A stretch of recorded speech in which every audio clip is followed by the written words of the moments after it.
শুভ সকাল সবাইকে। সবাই কেমন আছেন? আজকে চা থেকে ভিডিওটা শুরু করলাম। তো আমি চায়ের লিকার দিয়ে চাটা আমি ফুটিয়ে নিয়েছি, ফুটিয়ে ছেঁকে নিয়েছি। ছেঁকে নেবার পরে আমি দুধটা অ্যাড করে দিচ্ছি। কারণ আজকে গরুর দুধ দিয়ে চা করব, তো দুধটা আমি খুব ভালোভাবে জাল করে নিয়েছি। যার কারণে দুধটা সরসর হয়েছে। এইজন্য আর আমি দুধটা আমি ছাঁকার আগে দিতে পারি নাই। ছেঁকে নিয়ে দিয়েছি। এখন চা নাস্তা সেরে আমি গতকালকে যে বাজার করে এনেছিলাম বাজার থেকে, শুকনা বাজারগুলো, সেগুলো আপনাদের সাথে শেয়ার করব।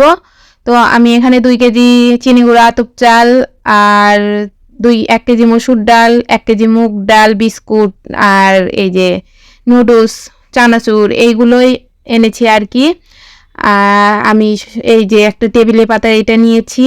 তো আমি এখন সবগুলো ঢেলে নিচ্ছি, চাল ডালগুলো ঢেলে নিব সবগুলো কৌটাতে। এর মাঝে আমি মুগ ডালটা শুকনো খোলায় ভেজে নিয়েছি, চিয়া সিডটা ঢেলে নিলাম। নিয়ে এখন চালটা ঢেলে এখন সকালের খাবার টাইম হয়ে গেছে। গতকালকের বিরিয়ানি, চিকেন বিরিয়ানি ছিল আর কি বেঁচে যাওয়া, তো আমি সেটাই ওভেনে গরম করতে দিয়ে দিলাম। তো এখন আমরা খাওয়া দাওয়া করবো। ভিডিওটা ভালো লেগে থাকলে লাইক কমেন্ট শেয়ার করে দিবেন।